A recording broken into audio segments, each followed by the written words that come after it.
Successful men are lonely. Listen, my guy, this is not the move. Bro, just hear me out. This is not the move. We're not offended to just wallow in the dark and Justin Timberlake our lives and cry me a river. We're not doing that. Hey, what we are going to do is be proactive, and we're going to tap into this discussion about why successful men are lonely. And we're going to find out ways to manage this loneliness and to cultivate the energy by tapping into the frequency of Zoro. So, subscribe, you feel the vibe. Comment down below and let me know how you feel inside. And hey, let's get it. Disclaimer. This video right here, it's not for the little kids, mom. This video is for the young adults, the men, and probably your husband, because you're probably prioritizing the church group before him, your home girls before him. Oh, sliding down that pole in that dance class, right? Hey, I'm just messing around, but hey, tap in. The loneliness of success. Success often comes with the hidden costs. Isolation. Many high achievers grapple with imposter syndrome, doubting their self-worth, even with all their accomplishments, which undermine both romantic and personal relationships. Old friendships begin to drift away, and new friendships feel transactional. Such is the burden of the fruit of success. Without meaningful connections, a man can lose his sense of purpose, feeling adrift despite external achievements. Prolonged loneliness also drives some successful men to substance use, drinking more, smoking more, to fill an invisible void. Trust issues builds walls around the heart, making it even harder to foster genuine bonds. Left unchecked, this cycle deepens depression and erodes the self-esteem that once fueled this man towards the path and the glory of success. So, one may ask the question, with all of this that successful men have to burden, how can a successful man become whole again? Easy, by adopting the frequency of the warrior's path, aka Zoro. The fearless samurai of One Piece. His path teaches us three main core traits that any lonely, successful man can adopt to get back on his feet and to get back in the game. First, purpose-driven. Zoro's goal is absolute, becoming the world's greatest swordsman. After his crushing defeat by Draco, he vowed to never lose again, dedicating himself to relentless improvement. We must do the same as successful men. He even trained alone, pushing his body and mind to the brink. Define your own mission that transcends loneliness. Write it down and let every move, every decision, every thought guide your every action towards your purpose. Second, determination.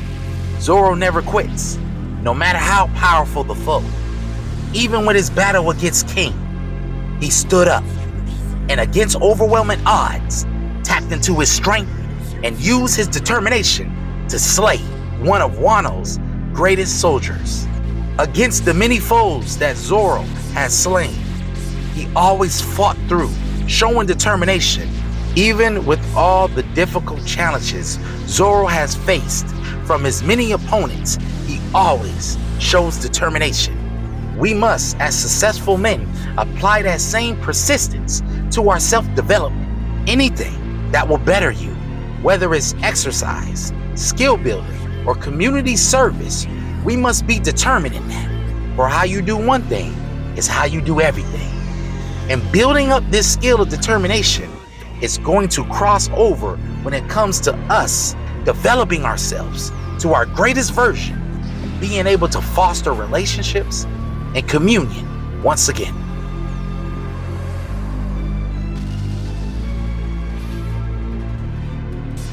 And finally, discipline. Zoro's daily training regimen is non-negotiable.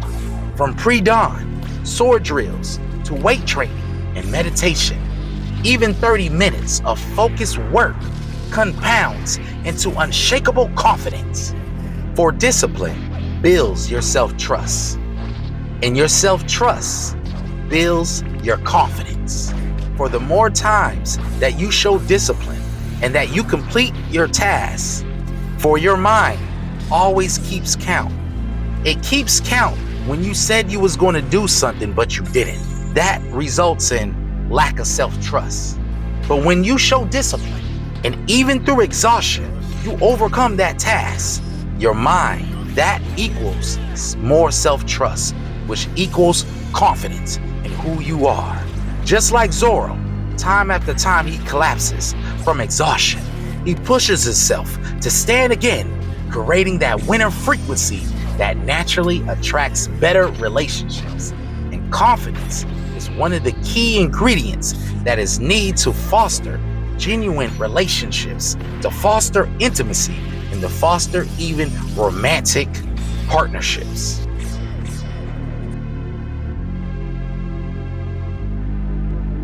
And a man's most powerful tool is his imagination.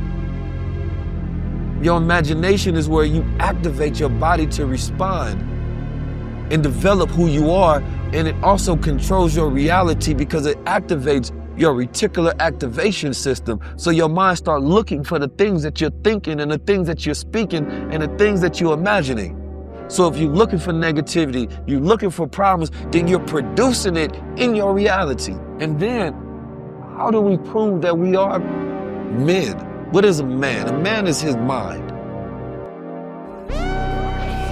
There's a thing in psychology called confirmation bias. Basically, somebody is only acknowledging the data that supports their biases, that supports their beliefs, and they're not looking at it as a whole. And I pose a theory. I believe we have a whole generation under a confirmation bias. And media plays a big factor in all this, especially with podcasts, where we have a group of men that's talking about a shared experience that other men could relate to. And the people that are hearing this are taking in their own experience, what happened to their peers, and social media influences. And all of these may confirm their confirmation bias about how they are not any good women out here for successful men. You see, we are all dealing with an illusion. At least, that's what I think. And on an esoteric level, we are dealing with the fact that we don't have beliefs, but beliefs have us, aka confirmation biases. So when his belief gets challenged, his confirmation bias, he's going to respond in an emotional way. He's going to react emotionally and become triggered. And when he becomes triggered, he's not going to be open to new information that challenges that thought. He's not going to be open to the fact that there are successful men who are not lonely, who have successful families. But you're not focusing on them. Or whatever you give attention to grows in power and magnitude.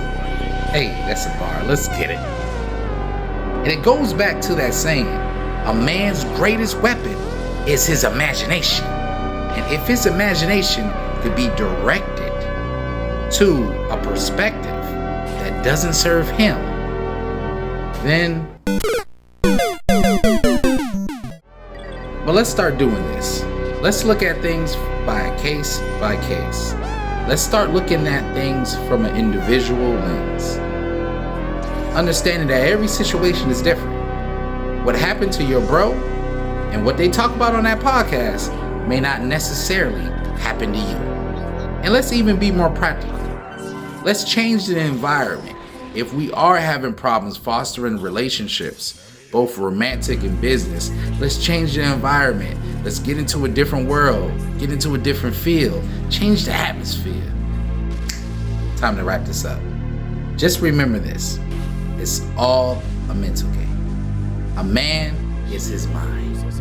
When you're dealing with the burden of the fruit of success, you're dealing with the illusions, the imposter syndrome. You're dealing with the stressors. Don't give in to substance abuse, but instead tap into that frequency that's inside of you. Hey, called the warrior's path, aka the Zoro frequency. And when you're on that next level, you need to be mindful of the cognitive distortions, the illusions. Because he went through a couple of bad apples doesn't mean it'll happen to you. Treat everything as a case by case. So men, I bid you adieu.